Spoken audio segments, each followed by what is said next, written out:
Hello जी everyone, कैसे हो आप सब। मैं सीए मोहित गल्होत्रा आप लोगों के लिए थोड़ा सा गाइडेंस सेशन लेकर के आया हूँ, specially for the CA foundation students.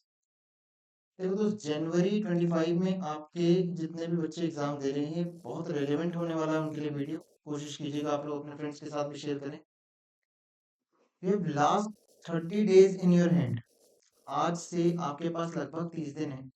और देखो दोस्त, बहुत फैक्चुअल बातें करूं आपके साथ तो अब वही बच्चे हो जिन्होंने 12th में अराउंड 80-85% लेकर के आए होंगे, मोस्ट ऑफ द स्टूडेंट्स। क्योंकि वही ज्यादातर बच्चे एक सीए जैसा टफ कोर्स चुनते हैं।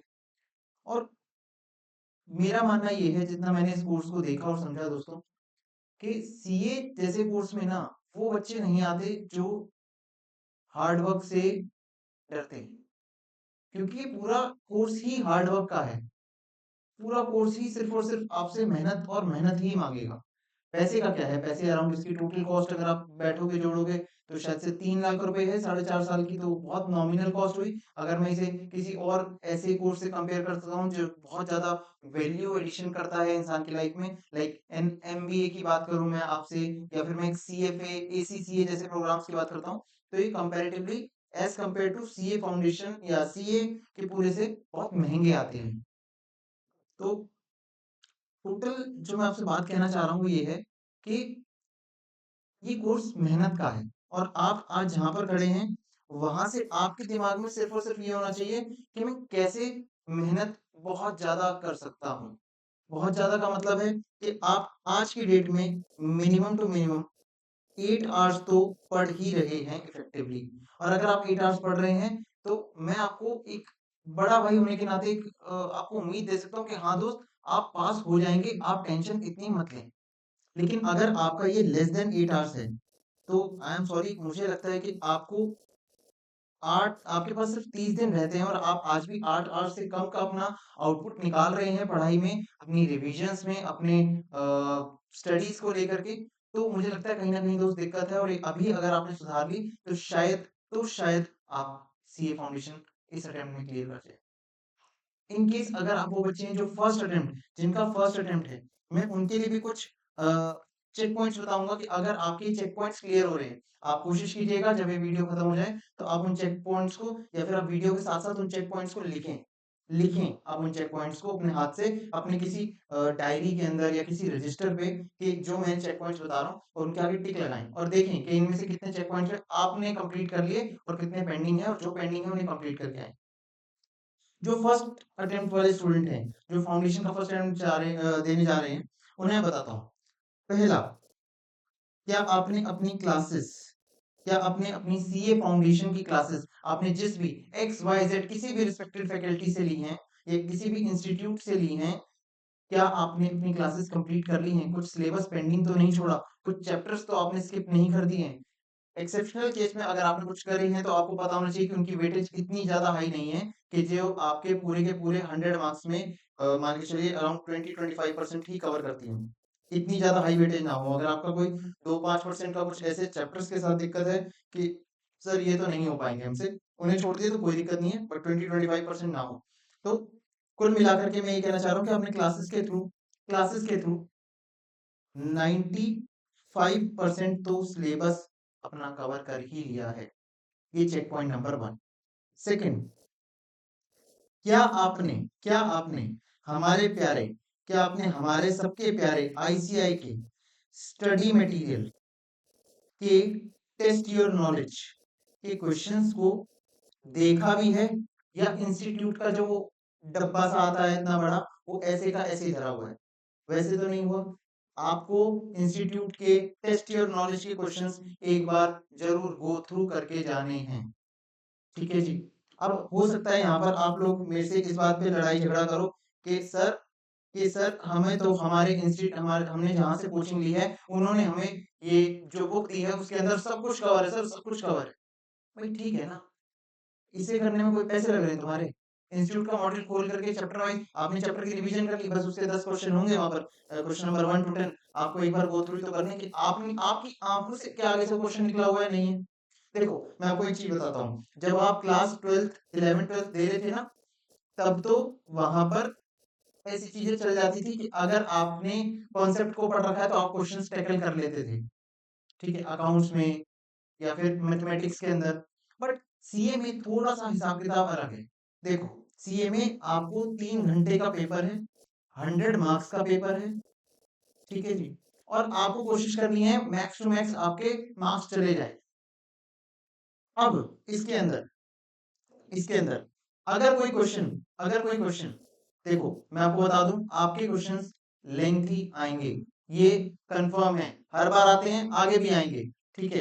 तो आपका जो क्वेश्चन है, इनकेस अगर आपने देखा होगा, अगर वो क्वेश्चन आपने पहले देख रखा है कि अच्छा ये वाला क्वेश्चन हमने क्लास में करा है या हमने स्टडी मटेरियल में देखा है या हमने किसी वीडियो के अंदर देखा था, तब तो वो क्वेश्चन आपका हो सकता है 10 मिनट में हो जाए। और इन केस अगर क्वेश्चन पहले कभी देखा ही नहीं, नया क्वेश्चन है, कॉन्सेप्चुअल क्लैरिटी है, तो हो सकता है वो आपको 15 मिनट ले। और इन केस अगर आपको लग रहा है कॉन्सेप्चुअल क्लैरिटी भी वहां पर वीक आ रही है, तो हो सकता है 25 मिनट ले।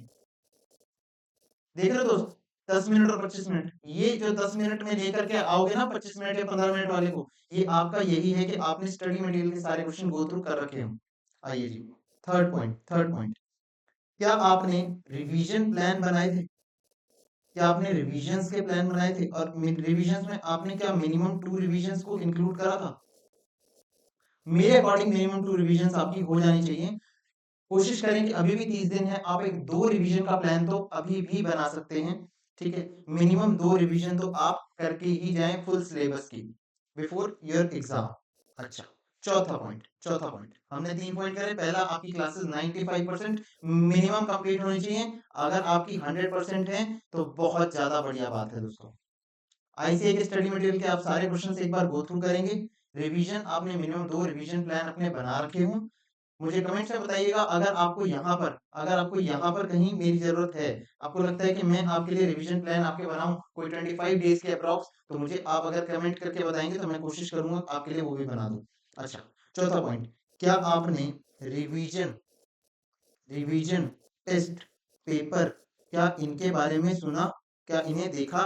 This is also called RTP, जो हमारा प्यारा, आपका प्यारा, हम सबका प्यारा institute of chartered accountant of India issue करता है आपके लिए आरटीपी, जिसके अंदर वो रिवीजन के लिए कुछ क्वेश्चंस डालता है। क्या आपने उसे सॉल्व कर लिया है? और सॉल्व में भी मैं आपको बताऊं, कोशिश कीजिएगा आप लास्ट थ्री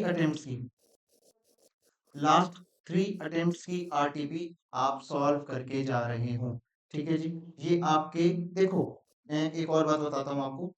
सीए ना एक ऐसा कोर्स है, अगर आप बीकॉम कर रहे होते तो मैं आपको कहता कि यार टेंशन की बात नहीं, पास हो जाएगा भाई, ठीक है, या दीदी, जो भी आप कर रहे हो वो पास हो जाओगे, बीकॉम ऐसा कोर्स है। बीकॉम प्रोग्राम होता तो भी, बीकॉम ऑनर्स होता तो भी, या फिर कोई और आप कुछ कर रहे होते तो भी मैं कहता कि पास हो जाओगे। सीए में ना कोई आपको गारंटी दे ही नहीं सकता कि आप पास हो रहे हो, कोई भी नहीं दे सकता, ठीक है जी। आपके जो फैकल्टीज हैं वो भी आपको गारंटी से नहीं बोल सकते कि मैं लिख इन रिटर्न देता हूँ कि आप पास हो जाओगे। पास होना सिर्फ आपके हाथ में। यहाँ पर गेम, और सिर्फ जिसने ये गेम समझ लिया ना, समझ लो वो सीए के सारे लेवल निकाल जाएगा विनर में। The game is all about percentage का गेम है दोस्त। अगर आपने परसेंटेज आपकी नहीं, 50% 60% वाला, वो मार्क्स वाला परसेंटेज नहीं, चांसेस टू क्लियर, ये वाली परसेंटेज। अभी अगर मान के चलो ये जो मैं पॉइंट्स बता रहा हूँ ये आप बिना इसके जा रहे हो, तो आपके पास होने के चांसेस 20% है बस। आपने क्लासेस अपनी कंप्लीट नहीं करी, आपने रिविजन्स नहीं करी हैं, आपने इंस्टीट्यूट का मटेरियल खोल के नहीं देखा है, आपने बस कहीं से बुक्स उठाई, बस वो दो थोड़े बहुत क्वेश्चंस करे, आप समझ रहे हो हलवा है, हो जाएगा, नहीं होगा। अब आप जितने पॉइंट्स करते जाओगे, आप अपनी परसेंटेज को धीरे धीरे धीरे धीरे धीरे इंक्रीज करते जाओ। और आप जब इसे 90% के ऊपर ले जाओगे ना, परसेंटेज को अपनी धीरे धीरे, to do all this things, तो आप समझ लो कि आपके पास होने के चांसेस बढ़ते जा रहे हैं दोस्त, ठीक है। आइए, पांचवा पॉइंट, क्या आपने मॉक टेस्ट पेपर क्या आपने मॉक टेस्ट पेपर अपीयर करे हैं अभी? दिस इज, आप याद करिए, जब आप 12th क्लास में थे, जब आपने 12th के एग्जाम दिए हैं, बोर्ड दिया है, तब आप याद करके देखिए आपने कितने मॉक टेस्ट, कितने आपके स्कूल में पीटीज होते थे, ठीक है जी। कितने आपके यूनिट टेस्ट होते थे, teachers regularly unit test PTs लेते रहते थे, कंडक्ट करते रहते थे टू इवैल्यूएट यू कि आप कहाँ पर स्टैंड करते हैं। क्या आप जब से सीए फाउंडेशन में आपने एडमिशन लिया है, आपने अपनी क्लासेस खत्म करी हैं, क्या आपने एक बार भी ये एमटीपी देने का प्रयास किया? आपने चेक करा कि आप कहाँ स्टैंड करते हैं, आपने अपने आप को इवैल्यूएट करा? देखिए दोस्त, मैं आपको डराना नहीं चाह रहा, मैं सिर्फ आपको एक आने वाली समस्या से आगाह कर रहा हूँ। अगर इन केस आपने एमटीपी नहीं करी है तो 30 डेज के अंदर एक minimum two minimum 1 MTP for every, sorry, minimum 1 MTP आप करें हर सब्जेक्ट की। 4 आपके सब्जेक्ट हैं तो आप लोग 4 क्वेश्चन पेपर इंस्टीट्यूट के उठाएं, पास्ट ईयर पेपर, उन्हें सॉल्व करके देखें, और इन केस अगर आपको लेटेस्ट एमटीपी कर पाते हैं तो बहुत बढ़िया बात है, वो करके जाएं। ठीक है, इससे आपको पता चलेगा। एक आप एमटीपी में अगर आप लोग कोशिश करें तो मेरा एक ग्रुप 1 का वीडियो है, सीए इंटर ग्रुप 1, वो अगर देखें तो उसमें मैंने बताया कि एमटीपी अपेयर कैसे करनी होती है, एमटीपी आपको प्रैक्टिस कैसे करनी है। ठीक है, एमटीपी करें। छठा, self evaluation. This is the most important, this is the most important thing I recommend you. Self evaluate करें। यहाँ पर अब आप बड़े बच्चे हो गए हैं, अब आप वो 12th के बच्चे नहीं रहे जिसे कोई आकर के गलती बताएगा, आपको खुद अपनी गलती ढूंढ करके उसे रेक्टिफाई करना है। इनकेस आप नहीं करोगे तो वहां इंस्टीट्यूट अनसक्सेसफुल, पहले फेल लिखता था FAIL ऐसे करके, बड़ा दुख होता था देखने में। और आपको क्या पता, मैंने भी देखा है। ठीक है, चलो, बट उस से फेल को अनसक्सेसफुल लिख देते हैं। लेकिन अगर आपको अपनी मार्कशीट के अंदर सक्सेसफुल देखना है तो ये सारे पॉइंट आपको करने पड़ेंगे। Self evaluation is very important. आपको खुद को इवैल्यूएट करना पड़ेगा कि मैं कहाँ गलती कर रहा हूँ या मैं कहाँ गलती कर रही हूँ, और उसे मैं सुधार करके आगे बढ़ूं। तो गेम 30 डेज का बचा है। ये 30 डेज इधर दे विल मेक यू और इधर they will break you. Once you are break, आपका हो सकता है इस कोर्स से विश्वास उठ जाए, आपको ये लगे कि मैं सीए के कभी लायक था ही नहीं, जबकि गलती आपकी सिर्फ और सिर्फ इन 6 पॉइंट्स में हो। सिर्फ इन 6 पॉइंट्स के कारण आपका हो सकता है कॉन्फिडेंस चूर हो जाए कि आपको लगे कि यार मैं कुछ कर नहीं सकता, मैं कभी कुछ कर नहीं पाऊंगा जब मेरे से ये फाउंडेशन जैसा एग्जाम क्लियर नहीं हुआ। You are going for the toughest battle दोस्त, टफेस्ट बैटल। हर कोई सीए नहीं है। आप देखोगे तो आपके रिलेटिव्स में भी शायद कोई एक दो, या हो सकता है अगर आप किसी एक ऐसी फैमिली से आते हैं जहाँ पर बहुत सारे सीए हैं तो बहुत रेयर केस होगा। बीकॉम वाले हर घर के अंदर हैं लगभग, बीए वाले हर घर के अंदर हैं, एमबीए वाले की तादाद भी हमसे ज्यादा है। सीए बहुत कम लोग हैं, लगभग 4 लाख के आसपास सीए हैं एज ऑफ डेट, और आप उनमें से एक बनने जा रहे हो दोस्त। आप जहाँ आज खड़े हो वहां मैं कभी खड़ा हुआ करता था। जिस जगह से आप दूर का विजन देख रहे हो, मैं आज उस जगह पर हूँ। और आपको भी एक दिन यहाँ आना है और इससे भी आगे जाना है। आप लोगों को पूरी इकोनॉमी आगे चलकर संभालनी है दोस्त। ये छोटे छोटे पॉइंट्स अगर आपने आज की डेट में ध्यान रख लिए, 6 पॉइंट्स, तो मुझे लगता है कि आप लोगों का सीए फाउंडेशन फर्स्ट अटेम्प्ट में क्लियर होगा, या फिर जिसका नेक्स्ट अटेम्प्ट, जिसका सेकंड अटेम्प्ट है ये सीए फाउंडेशन का, आपका आप इस अटेम्प्ट में क्लियर कर जाओगे दोस्त। घबराना नहीं है, कॉन्फिडेंस में रहना है। ठीक है, चीजें स्ट्रेटेजिकली फॉलो करनी है। बाकी बाकी एवरीथिंग विल, बाकी सब छोड़ दो भगवान पे, ही विल मैनेज। सब तुम नहीं करना, सब तुम्हें नहीं करना, तुम्हें सिर्फ ये 6 पॉइंट्स करने। वंस यू आर डन, बाकी सब भगवान देखेंगे। थैंक यू, जय श्री राम।